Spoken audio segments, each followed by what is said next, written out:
Study IQ IAS, अब तैयारी हुई अफोर्डेबल।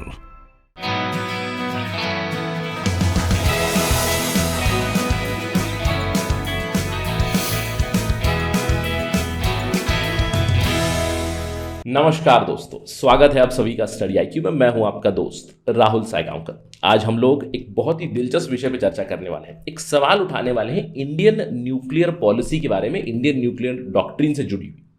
सवाल यह है, is it time for India to rethink its nuclear policy. इसी के ऊपर हम लोग चर्चा करने वाले। एक बहुत ही इंटरेस्टिंग आर्टिकल आया था, सी राजामोहन ने लिखा है। तो अगर आप यूपीएससी सिविल सर्विस की तैयारी कर रहे हैं और अगर आपका optional political science and international relations है, तो ये आपके लिए बहुत ही इंपॉर्टेंट डिस्कशन होगा, क्योंकि I will tell you about the ideas of C Rajamohan. In general भी अगर हम लोग बात करें इंटरनेशनल रिलेशंस की, आईआर से जुड़े हुए सवाल आते हैं, जनरल स्टडीज में भी सवाल कुछ इस तरह का आ जाए। इसी हेडलाइन को अगर हम लोग सवाल बना दें, is it time for India to rethink the nuclear policy. क्या इंडिया के न्यूक्लियर डॉक्ट्रिन में बदलाव लाने की जरूरत है? अगर कुछ इस तरह का सवाल है जहां पे आपको एनालाइज करना है, तो उसके प्रति आपको काफी अच्छा फॉर्डर मिलेगा इस डिस्कशन में। हम लोग यहाँ पे बात करेंगे, if there is a need to change India's nuclear policy, then why there is a need. In fact इस डिस्कशन के दौरान ही मैं आपको इस सवाल का जवाब भी दे दूंगा कि क्या इंडिया में न्यूक्लियर पॉलिसी बदलने वाली है, क्योंकि रिसेंट टाइम्स में पार्लियामेंट में भी एक अनाउंसमेंट हुई है। क्या बदलने वाली है या नहीं बदलने वाली, ये भी मैं आपको बताऊंगा। तो मेनली ये जो डिस्कशन होगी, it is going to be speculative, और rather I would say this is going to be a suggestive discussion, जहां पे मैं आपको आइडियाज बताऊंगा सी राजामोहन के, जिन्हें आप आपके PSIR political science and international relations के आंसर्स में आप इन्हें कोट कर सकते हैं। इसके अलावा I will also tell you ideas of Ashley J Tellis. वो क्या कहते हैं, वो एक नई यूनिक आइडिया बताते हैं। तो will talk about that also, very important from exam perspective. तो ये सारी इंफॉर्मेशन आपको मिलेगी इस पर्टिकुलर वीडियो में। To get to know that, मेरे साथ बने रहिए टिल द वेरी एंड। चलिए चर्चा की शुरुआत करते हैं, लेकिन उससे पहले अगर आप यूपीएससी सिविल सर्विसेज की तैयारी कर रहे हैं, you know that study IQ's live foundation batch is starting. Evening batch हमारा शुरू हो रहा है अगस्त 1, 2022 से। तो केवल कुछ ही दिन आपके पास बचे हैं, जल्द से जल्द इसको एनरोल कीजिएगा। आप जानते हैं कि स्टडी IQ का उद्देश्य है कि आप तक क्वालिटी एजुकेशन ले आए अफोर्डेबल प्राइसेस में। ये पूरा कोर्स आपको मिलेगा ओनली फॉर 18,999। लेकिन आपको एक काम करना है, जब भी आप चेकआउट करोगे, you have to use the code Rahul live, RAHUL live, without any spaces. इस फाउंडेशन बैच में आपको 10 महीने का आपका कोर्स प्लान बना हुआ है। 900 घंटे की लाइव टीचिंग होगी आपकी, कंटिन्यूअस असेसमेंट होगी आपकी, MCQ सॉल्व कराए जाएंगे after every module, answer writing practice होगी, आपको क्रिस्प नोट्स मिलेंगे, करंट अफेयर्स प्रोग्राम मिलेगा, सक्सेस एंड प्रीलिम्स प्रोग्राम मिलेगा। सबसे इंपॉर्टेंट चीज, आपको 1-to-1 मेंटरशिप मिलेगी। एक मेंटर आपके साथ आपकी पूरी यूपीएससी की जर्नी में रहेंगे, जहां पे आपके एकेडमिक और नॉन एकेडमिक डाउट्स क्लियर करवाएंगे। इसके अलावा you do know that political science and international relations के दृष्टिकोण से ये डिस्कशन बहुत ही जरूरी है। हमारा PSIR का ऑप्शनल भी शुरू हो रहा है 18 अगस्त से। सो उसके ऊपर भी you can use the code Rahul live, आपको भारी डिस्काउंट मिलेगा। Do enrol for that also. चलिए चर्चा पर चलते हैं। जैसे कि मैंने आपको बताया, हमारी डिस्कशन होने वाली है इंडियन न्यूक्लियर डॉक्ट्रिन के बारे में, राइट। अब इस डिस्कशन से जुड़ा हुआ एक सवाल है। सवाल पूछा गया पार्लियामेंट में सवाल पूछा डॉक्टर किरोड़ीलाल मीना ने। Kirodilal Meena is member of Rajya Sabha. इन्होंने एक सवाल पूछा सरकार से। It was a unstarred question number 531, कि क्या सरकार ने अपनी जो बेसिक प्रिंसिपल है न्यूक्लियर पॉलिसी का, क्या उसमें कुछ बदलाव किया है, अगर बदलाव आने वाला है, या फिर गवर्नमेंट का क्या स्टैंड है। इस तरह के सवाल पूछे गए थे by the member of parliament, और इसके ऊपर जवाब आया मिनिस्ट्री ऑफ एक्सटर्नल अफेयर्स से। वी मुरलीधरन ने, minister of state for external affairs, इन्होंने जवाब दिया कोई बदलाव नहीं है। तो सबसे पहले, is Indian doctrine changing? The answer would be no, Indian doctrine is not changing as of now. सरकार ने जवाब दे दिया 21 जुलाई को, there has been no change in India's nuclear doctrine and India is committed to maintaining its nuclear policy. जो भी पहले से, जो भी मैं कहूंगा 2002 से जो पॉलिसी है वही चलने वाली है।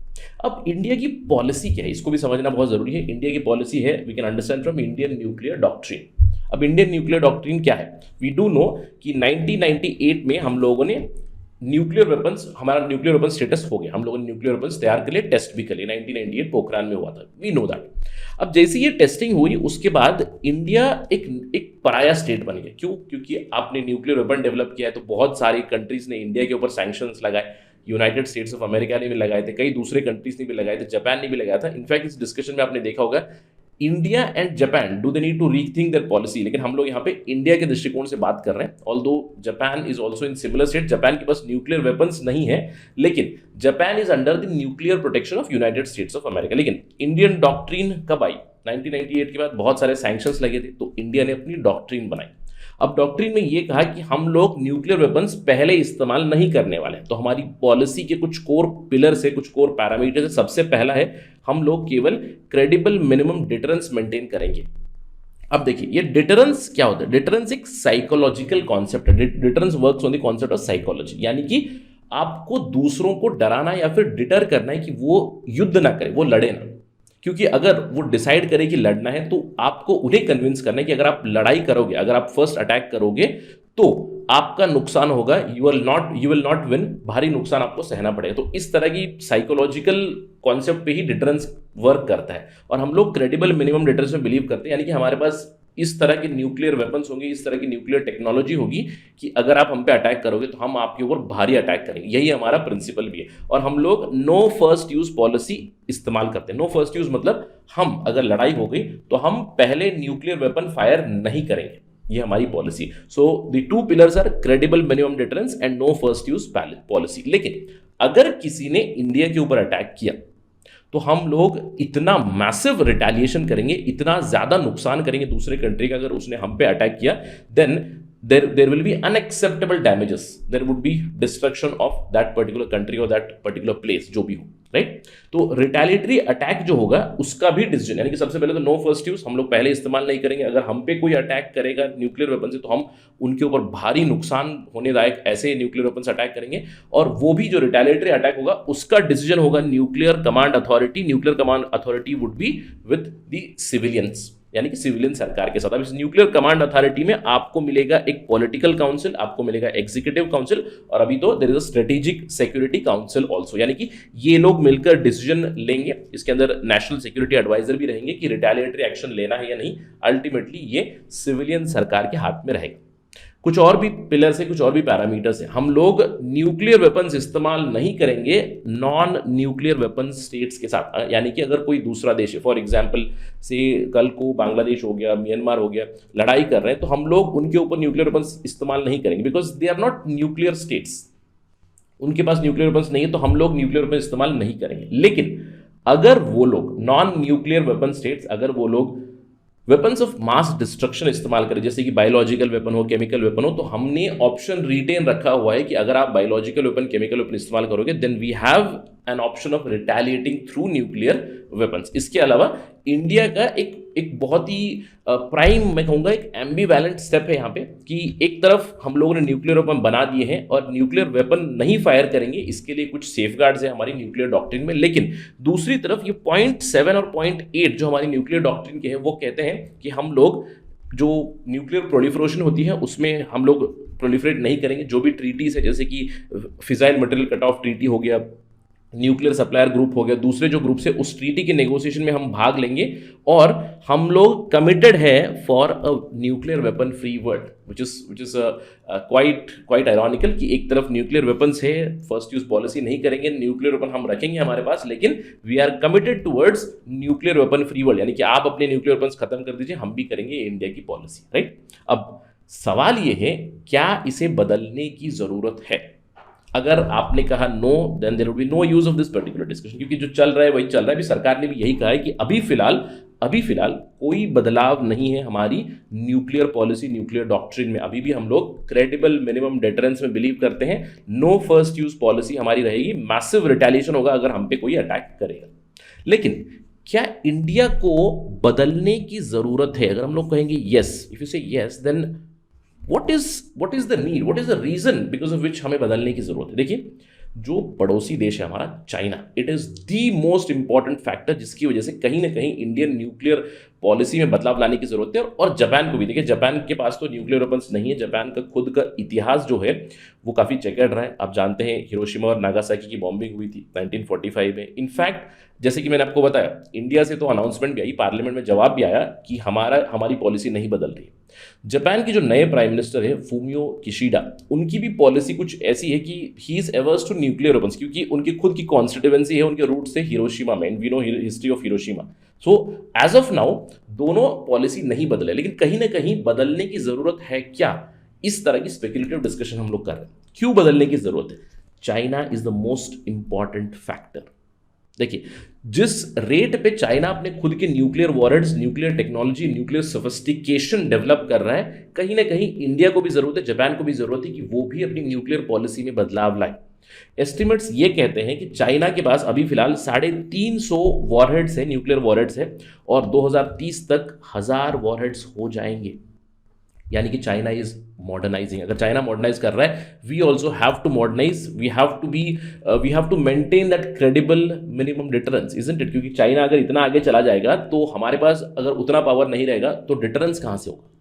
इसके अलावा जिस तरह की चाइना की मस्कुलर फॉरेन पॉलिसी चल रही है, आपने देखा है अलग अलग टेक्निक्स इस्तेमाल करें, जैसे कि हम लोग कहते हैं कैबेज पॉलिसी या फिर सलामी slicing policy in south Asian region, south east Asian region. यानी कि उनकी पॉलिसी हर दिन बदलते रहती है, हर दिन नए स्टेटमेंट आते रहते हैं। कोएर्सिव डिप्लोमेसी तो वो इस्तेमाल कर ही रहे हैं। जहां पे भी टेरिटोरियल डिस्प्यूट्स हो रहे हैं, साउथ चाइना सी हो, जापान के साथ हो, जो उनके सेनकाकू आइलैंड्स के ऊपर विवाद चल रहा है, इंडिया के साथ तो हमें पता है 2020 में गलवान वैली में क्लैश हुआ था, तब से लेकर China has been showing that muscular approach, अभी भी स्टेटस को वहां पे मेंटेन ही है।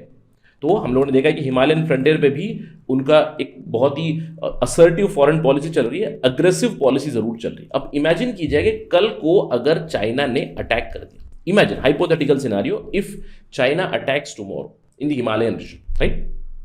तो क्या कर सकते हैं? कन्वेंशनल वॉरफेयर तो चलेगा ही चलेगा, लेकिन अगर न्यूक्लियर वॉरफेयर का ऑप्शन हमारे पास रहेगा क्या? Because China is modernising, are we modernising? ये एक सवाल रह जाता है। और अभी जो डेवलपमेंट हुई है रिसेंट कुछ महीनों में, फरवरी से हम लोगों ने देखा है कि रशिया और यूक्रेन का जो युद्ध चल रहा है, वहां पे जो भी बड़े बड़े देश, जो so called powerful Nations, United States of America, UK, France, so called powerful Nations, उन्होंने क्या किया रशिया के खिलाफ? That is the big question. Did they do anything against Russia? क्यों? क्योंकि रशिया खुद एक बहुत ही बड़ा न्यूक्लियर पावर है, और जब एक न्यूक्लियर पावर अटैक करता है to take back its territory या फिर अग्रेशन दिखाता है, तो अभी जो अभी हमारा एविडेंस है, हमारे पास टेस्टिमनी है अभी फिलहाल पिछले कुछ महीनों से, कि दूसरे न्यूक्लियर वेपन स्टेट्स भी कुछ नहीं कर रहे हैं, और रशिया कंटिन्यूअसली धमकी पे धमकी दिए जा रहा है that there is always an option of nuclear button, और इसकी वजह से there is no reaction. We have seen that कि अगर अटैक किया जाए तो दूसरे देश भी समर्थन के लिए नहीं आते हैं, so you are on your own. ये अभी हो चुका है, और इसी चीज के चलते कहीं ना कहीं बदलने की जरूरत है। देखिए, अगर हम लोग इंडिया की बात करें, इंडिया की जो पॉलिसी रही है वो काफी मिक्स्ड रही। यानी कि एक तरफ हम लोगों ने न्यूक्लियर वेपन्स बना लिए हैं, और उसके बाद हम लोगों ने इमीडिएटली, क्योंकि हम लोग एक्चुअली एक पराया स्टेट बन चुके थे 1998 के बाद, बहुत सारे सैंक्शंस लगे थे, हम लोगों ने अपनी जो डॉक्ट्रिन लाई, न्यूक्लियर डिसआर्मामेंट को हम लोग प्रमोट करते हैं, हमारी जो नो फर्स्ट यूज पॉलिसी आई, हमारी क्रेडिबल मिनिमम डिटरेंस की जो पॉलिसी आई, इसकी वजह से कहीं ना कहीं इंडिया अभी वापस आ चुका है ग्लोबल सेटअप में। Indo US civil nuclear deal आ चुकी है, इसके चलते we can say that India is no longer a nuclear pariah. लेकिन ये जो एम्बीवैलेंस है, क्या इसकी जरूरत है?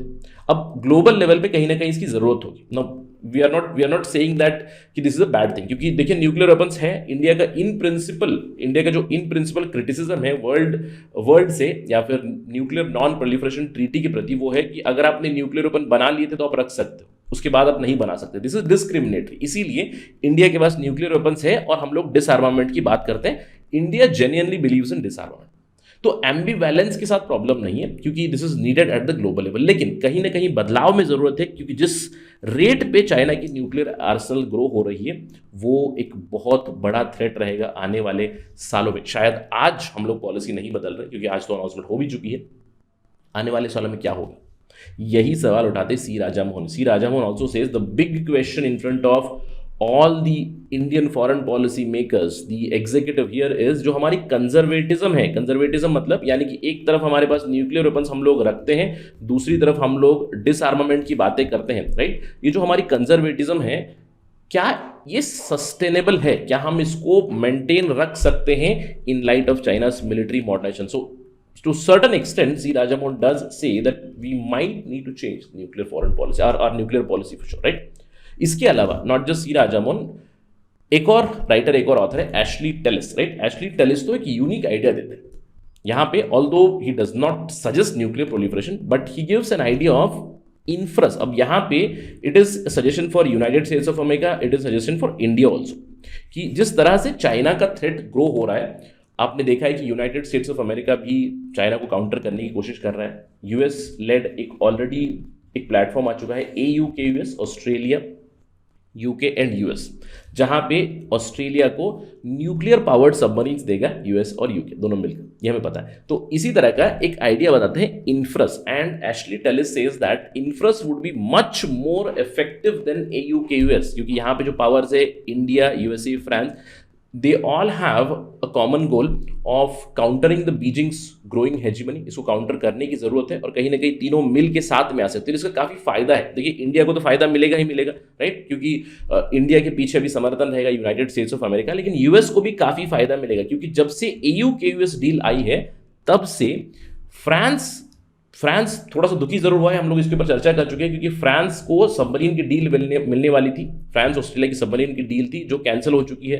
तो फ्रांस और यूएसए के रिश्तों में भी काफ़ी तनाव आ चुका है। तो यहाँ पे ये सजेशन है कि इन्फ्रस, हाइपोथेटिकल इन्फ्रस कॉम्पैक्ट अगर आ जाएगा तो यूनाइटेड स्टेट्स फ्रांस और इंडिया को साथ में ले आ सकेगा और एक ट्रायम्विरेट बनेगा यहाँ पे टू काउंटर बीजिंग्स हेजिमनी। क्योंकि साउथ एशिया में अगर हम लोग बात करें, चाइना की हेजिमनी काफ़ी बढ़ रही है और Chinese hegemony is not just a threat to India, it is a threat to the world order, it is a threat to the United States of America also. इसीलिए इट्स अ सजेशन। तो देखते हैं कि आने वाले समय में इसके ऊपर कुछ ट्रैक्शन आएगा नहीं। जैसे कि मैंने आपको बताया था, this is going to be a speculative discussion, जहां पे कुछ आइडियाज के बारे में बात करने वाले हैं। मैंने आपको सी राजामोहन के आइडियाज बताया, एशली टेलिस के आइडिया बताया। इनफैक्ट जस्ट एक फूड फॉर थॉट है, स्पेशली अगर आपका optional political science and international relations है, या फिर इन जनरल ऑल्सो अगर आपको जियो पॉलिटिक्स पसंद है, तो एक काफी अच्छा पेपर है एशली टेलिस का, striking asymmetries nuclear transitions in southern Asia. आप इसको डाउनलोड भी कर सकते हो। इनफैक्ट अगर आपको चाहिए तो I will provide this particular paper on my Telegram channel Rahul SAI222, इस आईडी पे आपको मिलेगा। इनफैक्ट एग्जाम के दृष्टिकोण से अगर आप पॉलिटिकल साइंस के छात्र हैं, आई वुड स्ट्रांगली एडवाइज कि आप इसको थोड़ा सा पढ़ जरूर लीजिएगा। क्यों? ऑल्दो 300 पन्ने का ये डॉक्यूमेंट है, लेकिन just focus on the chapter on India, क्योंकि अगर आप इंडिया का चैप्टर पढ़ोगे आपको अंडरस्टैंड होगा यहाँ पे कि इंडिया की न्यूक्लियर पॉलिसी क्या रही है, न्यूक्लियर डॉक्ट्रिन के बारे में किस तरह से एवोल्यूशन हुई है। और साथ ही साथ chapter 4 is also very important, nuclear transition southern Asia में किस तरह से हो रहा है, and just go through a little bit of conclusion, that would be more than enough, क्योंकि आपको काफी अच्छे आइडियाज मिलेंगे। क्योंकि इस पर्टिकुलर पेपर में एशली टेलिस अपनी आइडियाज तो बताते हैं, लेकिन यहाँ पे बहुत सारी दूसरी आइडियाज बता, जैसे कि ब्रह्मा चलाने की आइडियाज हो गई, योगेश जोशी की आइडियाज हो गई, even C Raja Mohan ideas are also here. So you can go through it and prepare a gist for your answer writing for political science and international relations, right? This is just a food for thought. I'll provide it. तो देखते हैं कि अगर इसके ऊपर कोई development होगी तो हम लोग फिर से चर्चा करेंगे on study IQ, but that is it right now in this particular discussion. अगर आपको ये डिस्कशन पसंद आए, you can always follow me on my social media handle @RahulSai222। अगर आपको कोई सवाल है, कोई डाउट है, कोई कंप्लेंट है, सजेशन है, फीडबैक है, just message me on Instagram. I do respond on Saturdays and Sundays. Thank you for watching this. जय हिंद। स्टडी IQ IAS, अब तैयारी हुई अफोर्डेबल।